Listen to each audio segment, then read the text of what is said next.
You were listening to From Sobriety to Recovery with Jesse Mogul, episode I Have No Idea. Let's get to the show.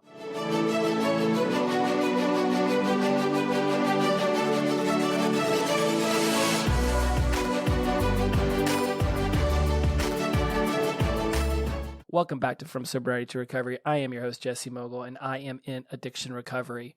I love how I decided to start that off because I really am at a loss at what number of episodes we're at. Maybe 110, maybe 111. You probably don't even care. You're just enjoying the content. And we have some great stuff I want to talk about today. And so let's dive right in because I just finished up doing college success habits. And over there, I talked about being decisive and making a decision and sticking with it all the way through to its conclusion, or perhaps it's just a part of your journey. And I couldn't help, as I was doing that show, thinking about From Sobriety to Recovery in this show. I love doing college success habits, but ultimately From Sobriety to Recovery is my little baby. It's my favorite. The college success habits probably knows that, and it probably is building animosity towards me for even saying that on the microphone. But I just love the conversations we have, the interaction that I get from everybody who hits me up and lets me know what's going on in their lives and in their recovery. I'm really loving the responses I'm getting from the direct messages that we're having, the conversations that I'm sparking around what's going on in your addiction recovery program, around the challenges and the successes that you're having, and ultimately being able to help some people see how the online course and the masterclass that I'm teaching now can really bring them to a higher state of empowerment, a higher state of consciousness.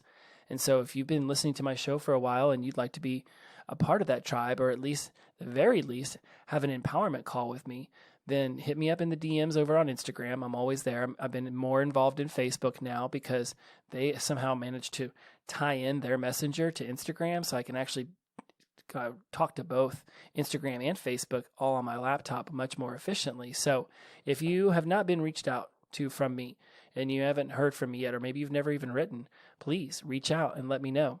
30-minute, it's no obligation.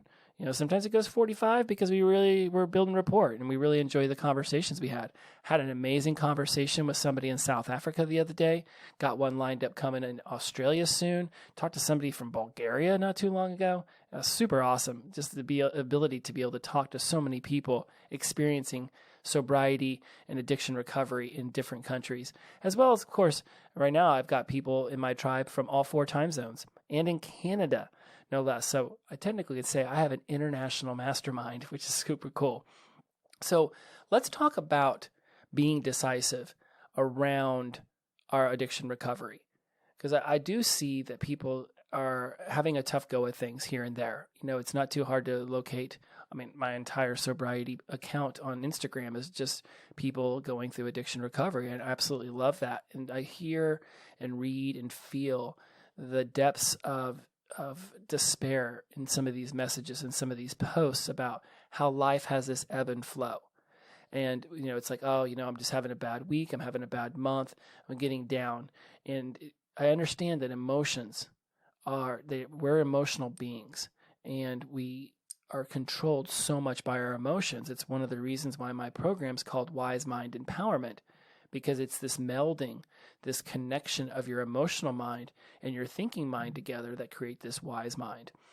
And so it's absolutely amazing that you can grow your emotional intelligence to a point where it can actually build around your thinking mind, where you can think your way out of things. And then other times you can feel your way out of things, but you do so with this wise mind outlook on things, where you're like, okay, let's take a little emotion and let's take a little of the mind, the thinking mind, and let's bring them together so that we don't make decisions when we're feeling irrational or we're feeling emotionally triggered versus obviously wanting to be emotionally grounded.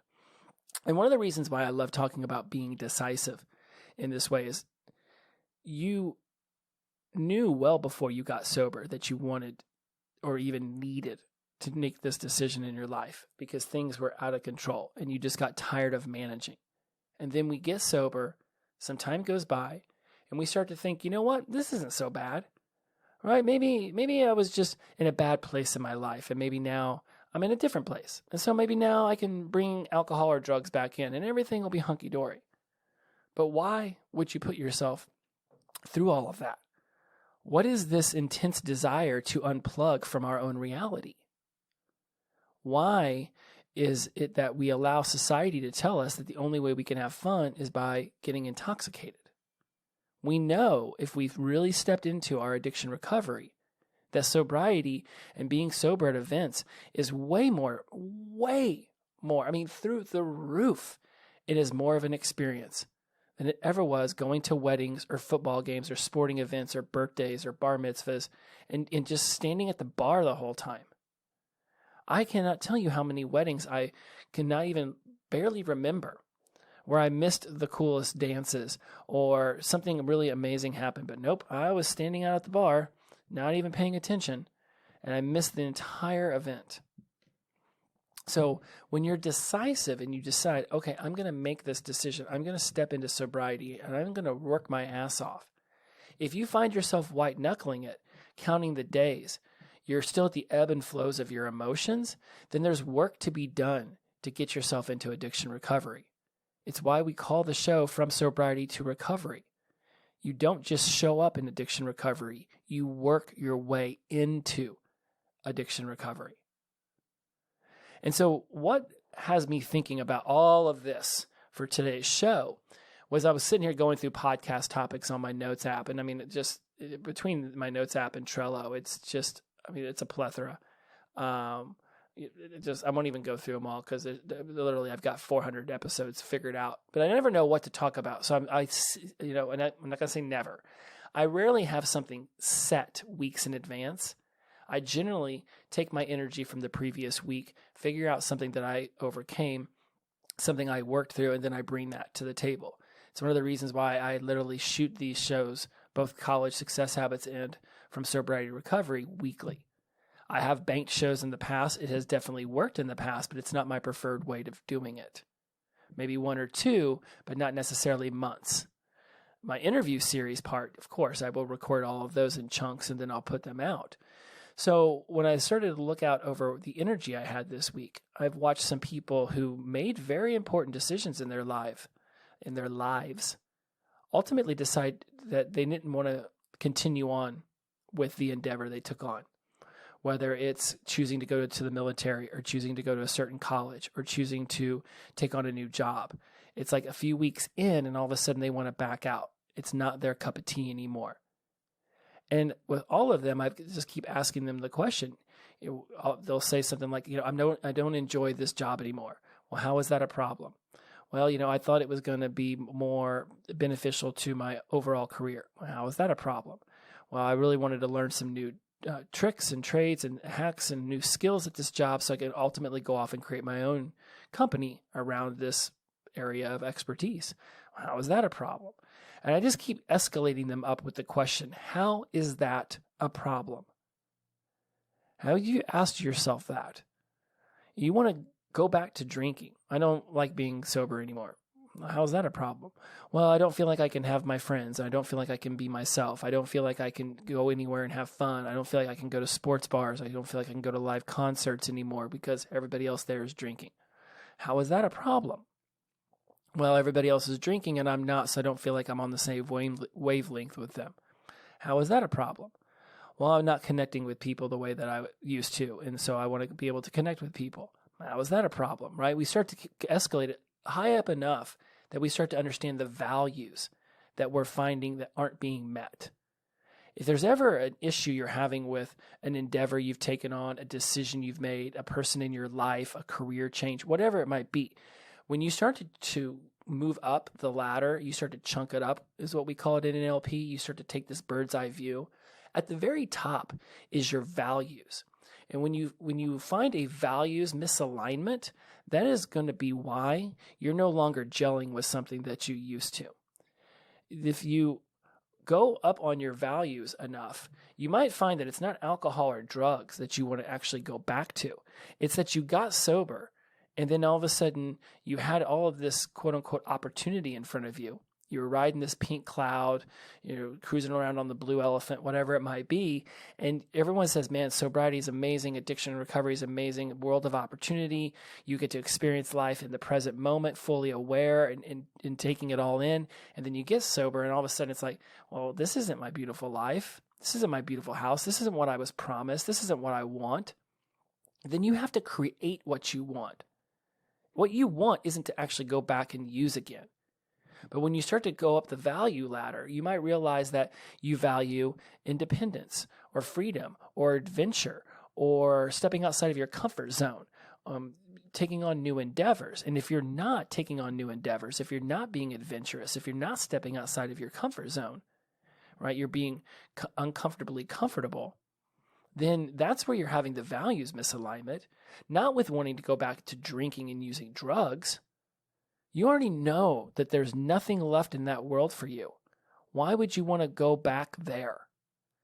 What you really are seeking is your values to get aligned with what you're doing now versus where you want to be in the future. I absolutely agree with the one day at a time mentality, but at the same time, there has to be some future pacing. There has to be planning because you want to have an idea of where it is in general that you want your journey to be taking you. It won't necessarily look exactly the way you thought it was going to look once you get into the journey. But if you just get in your car and just start to drive aimlessly east, you might end up in Nebraska when where you really wanted to go is Louisiana. And I'm saying east because I'm on the West Coast. You might be like, Jesse, those states are west of me. That's fine. You might even be in another country and be like, I don't even know where the hell Nebraska is. Pick somewhere in the east or west of where you live. And just imagine if you got in your car and you were like, I'm just going to start to drive. Where's a destination you could end up versus where's a destination you would rather end up? And there was a quote from a TV show called Yellowstone, and I've talked about it before because there's some really good writing there, and there's some great quotes that caused me to really expand my mind. And one of the ones I pulled out, and I'm not sure if I paraphrased it or if it's word for word. So if it's word for word, credit already has been given to Yellowstone. If it's paraphrased, then it's a little bit of me and a little bit of them.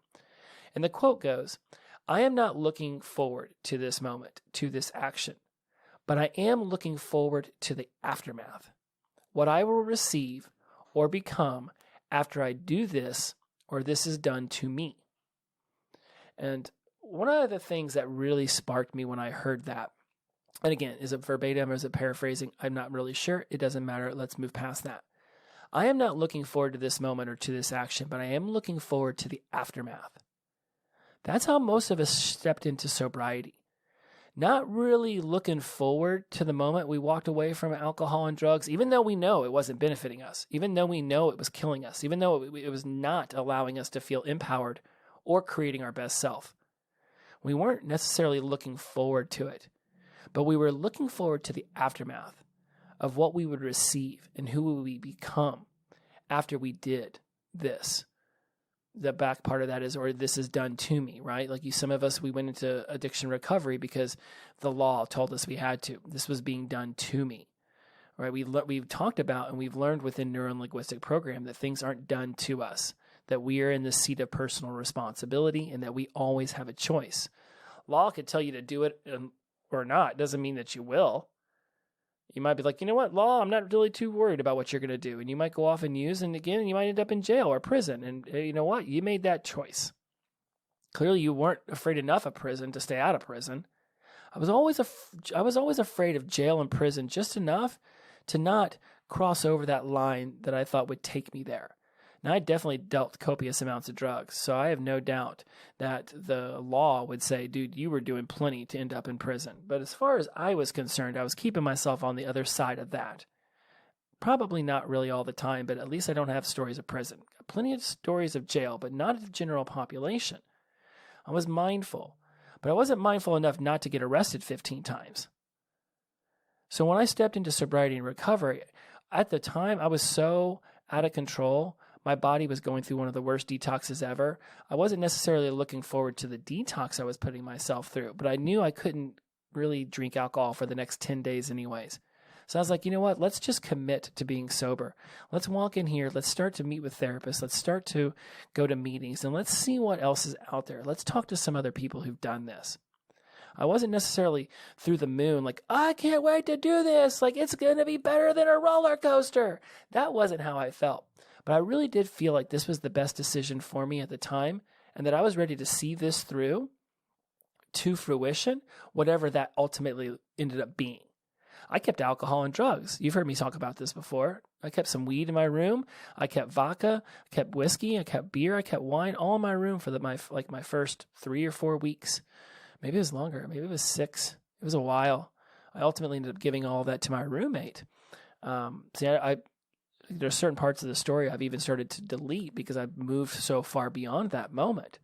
So I tell you all this because I made the decision, and I even allowed myself to have alcohol and drugs around me just to make sure I was serious.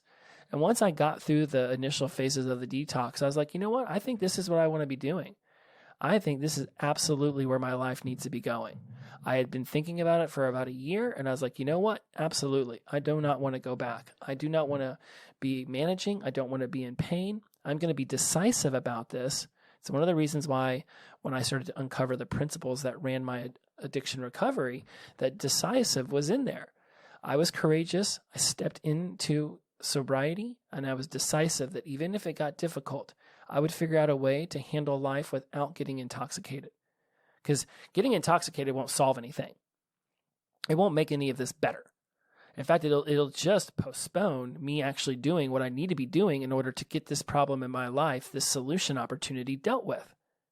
Oh my goodness, my job let me go because furloughed me because of COVID, and you know what? I don't know what I'm going to do, and I don't know what life's going to look like in 3, 6, 9, or 12 months. So let's just go drink a bunch of vodka.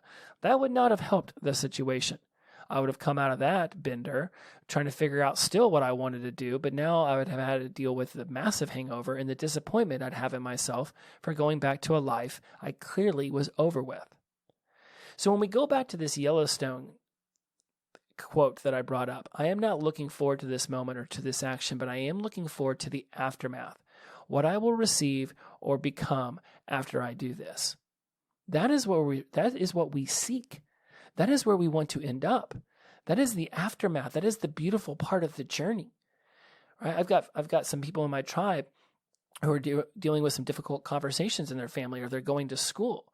May not be thrilled about going to school right now, but the aftermath of having this degree, of having new skills, new responsibilities, new habits instilled in them so that they can then go off and they can be amazing in this career shift that they're going through.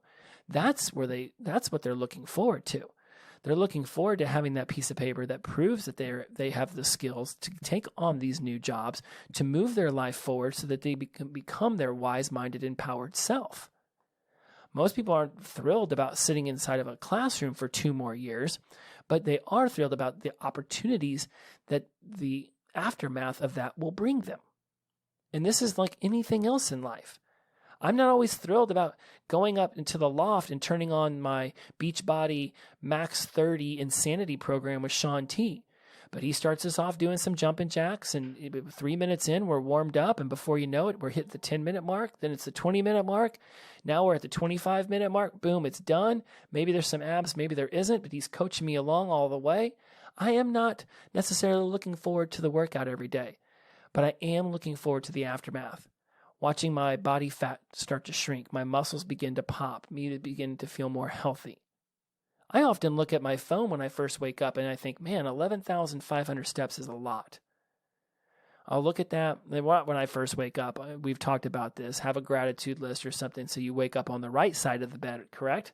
Not the wrong, thinking about oh my God, I have to do all this today. Like, I step into it thinking there's a lot of steps ahead. But I consistently hit 11.5, even if it's just by an extra couple hundred. And some days, like yesterday, I crushed it, did like 15, 16,000. So now when I look at the phone in the morning, I say to myself, I look forward to seeing how I figured out 11,500 steps today. Right? It's this shift in language, like, I've got to do 11,500 steps, versus I look forward to seeing how I figured out my 11,500 steps today. I'm not necessarily looking forward in the morning to the 11,500 steps, but I am looking forward to the aftermath of what I will receive. I receive feeling healthier. I receive burning off the calories so that I can begin to trim myself down. I also get to become the kind of person who's decisive, makes a decision to hit 11,500 every single day, takes the action to make it happen, and embraces the discipline that is necessary to see this occur. Since I started monitoring these steps, I'm up to, let me see, I can pull it open real fast, 57 straight days of hitting my goal. For the first month or so, it was 10,000, and once that became easy enough, I went up to 11,500. I've hit my goal for 57 straight days. My goal is to hit, my goal for this goal is to hit my 11,500, and it might go up. It might go up in a couple months. I don't know. But either way, whatever this app and I have decided my goal is, I plan on hitting it every single day for the rest of the year. And I'm decisive. I'm making this decision and I'm planting my flag that even if I can't work out every single day, even if I can't, always carve out plenty of time to go up into the loft and do things of that nature, I'm on this phone. I'm listening to an audiobook. I'm texting people. I'm talking to people on the phone. I'm on Zoom. I can do these things on my phone, and I can be walking around in circles in my apartment complex. I can commit to that. You can commit to something. And then you begin to discover ways that your mind creates for you to see that goal to fruition. You don't have to be looking forward to the action, but looking forward to what you receive or become. That's your reward. I talk mindset all the time. And so by no means am I just releasing the kind of mindset that you want to step into in order to see your endeavors and your goals to fruition. You don't have to step into them every day being like, I'm so not looking forward to this. Oh, why do I have to do this? This is going to be miserable. That's not at all what I am saying. But I'm also not demanding that you always walk into things with 110% enthusiasm. We're humans. We're emotional creatures. We're going to have ebbs and flows. We're not going to always feel 100%. But if you can be decisive and make a decision for your life, take that action, and then be disciplined every single day to take one small next step forward, one day you're going to wake up and you're going to be 187 steps from where you were, and that's going to make all the difference. Hell, tomorrow, one step may not seem all that much. Stack up 17 steps, and you've made it pretty far from where you were. I was getting ready to try to do some sort of analogy where I was like, you would have walked from your couch to your kitchen, but I don't know how many steps that honestly takes for you. I'm in a pretty small apartment. 17 steps would absolutely get me from the bedroom to the refrigerator. Just saying. But look at it from a broader perspective. If you increase yourself 1% every single day, by the end of the year, you've increased yourself by like 187%. I never quite understood that when Tom Rigsby, my peer and my brother's father-in-law, told me that. He's like, if you increase 1% every single day, then by 6 months, you've increased it by blank. And I'm like, the percentage is arbitrary. What isn't arbitrary is the fact that that's true. That if every single day you took one small next step towards your goal, you'd be 365 steps closer at the end of the year. And if the goal is to be sober, then yes, sometimes it's every 5 minutes, sometimes it's every 5 hours, sometimes it's beyond time, and time is irrelevant to you. Now you're in addiction recovery, and now you're seeking to grow yourself, and you're looking to understand your mind and why you made the decisions you did, and you're seeking to take on new endeavors. Perhaps you're going back to school, or you see that you're currently doing electrician work for a construction company, but you think, you know what, there's something else down there for me. Maybe I could become an underwater welder. I don't know, brain surgeon. It's whatever you want it to be, but when you decide, the only way that you make that occur in your life is by taking action and being disciplined. I am not looking forward to this moment, to this action, but I am looking forward to the aftermath, what I will receive or become. When I think about taking on new goals and new plans for my life, I do. It's one of my core geniuses. I can future pace creating an online program or writing a book. And I can visualize all 187 steps it's going to take to see that goal to fruition. If all I do is stay at that bird's eye view and I'm constantly looking down at this mound of steps, that can become overwhelming. So you come back down to the ground floor and you say, okay, well, this one step's in front of me. I can't even see step 117 because it's behind the other 116 steps. So when you start to get yourself freaked out about a decision, a goal that you want to accomplish, and you think, man, I'm really not looking forward to all these steps. You don't need to look forward to all the steps. You just need to be disciplined enough and energized enough to get yourself to take the next step. It's the next step that gets you all the way to the last step. It's like the 12-step program, right? It's difficult to get sober and then to put yourself through all of that healing work in order to make it through the 12 steps. It's a lot of effort. It's a lot of discipline. This is why you have sponsors that help you do this. But if you sat there freaking out about step 9 when you hadn't even made it through step 4 yet, you're putting the cart before the horse. Again, you don't necessarily have to be looking forward to the action, but you can be looking forward to the aftermath of who you will become and what you'll receive. And that will fire you up. That will get you through those tough moments. Do you want to be the person who folded under the pressure, or do you want to be the person who was resilient and figured out a way? This is why sobriety is something where when you hear people have relapsed, it's almost like, well, yeah, of course you did, because that's what most people do. But you don't have to be most people. And I by no means am passing any kind of judgment upon those, or you, if you have relapsed. We all have our own journey. We all have our own way in life. So by no means is this a passing of judgment. But you get to a moment in your life where it is time to imbibe or not imbibe the alcohol. It is time to use or not to use.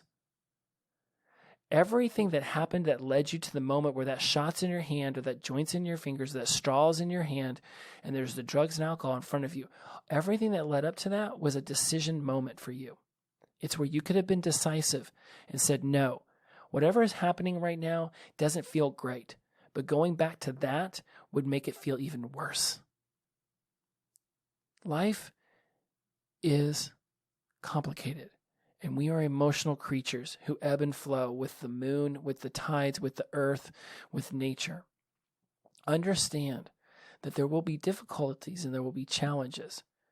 And each time you step over and you hurdle over one of these difficulties and challenges, you overcome that moment where you may have felt despair or sadness or depression.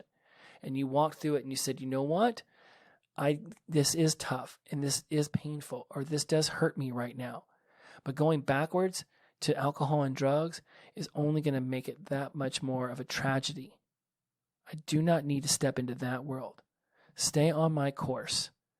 You may not be looking forward to being sober for the next minute or the next 10 or the next hour or the next day, week, month, or year. That is what it is. You are you. I will not even begin to tell you how to feel. So you may not necessarily be looking forward to being sober for X amount of time. But I can assure you that you're looking forward to becoming that person who overcomes these challenges, who overcomes these hurdles. You may not be looking forward to the moment, but you're absolutely looking forward to the aftermath. Be decisive. Stand strong. Reach out to your support system. Hit me up on the DMs and let me know what's going on in your life. What was a key takeaway from you in this podcast? What was something that perhaps triggered you, or perhaps it was something that sparked you? Perhaps what was something that connected you to my material? What was something that disconnected you from my material? I want to hear from you. I want to know what's going on in your life. I want to know the challenges that you're overcoming. I want to know about the successes that you have. I want to know about the challenges you think that are holding you back. I want to know about the successes that you're looking forward to, or perhaps even the successes you don't even know how to attain. The opposite of addiction is connection. Find someone to connect with. Be decisive. You made this decision. Stand strong in it. You don't have to be looking forward to the moment where you take the action of stepping into sobriety or taking the action of inaction, right? Because in this model, the action you want is the inaction of using. You may not be looking forward to that inaction of using, of walking away from your quote-unquote medicine or your old best friend. But I assure you, you know this inside yourself. You know this, that you are looking forward to the aftermath of being able to look back and saying to yourself, wow, I overcome that anxiety. I overcame that stress. I overcame that negative emotion. I did not go back to my old ways, and I am stronger for it. History can be our greatest teacher. It can also be our greatest anchor. Your history does not define who you are today and who you will become. There are lessons to be learned there, and certainly we go back and revisit those moments when necessary to take the lesson and bring it back up to now, to give us the strength to move forward, knowing that we can become that wise-minded, empowered self that we know is inside of ourselves. But we don't have to anchor ourselves to the past. We use it as a teacher and allow it to be our wings. And that, my friend, is how you go from... Damn it. I was so close to getting that. I was so close. And that, my friend, is how you go from sobriety to recovery. I'll see you next week. As always, inclusivity over exclusivity, the power of positive energy, release and flow. Every day is the best day of my life because I wake up sober. Shout out to sunshine. See you next week. Bye-bye.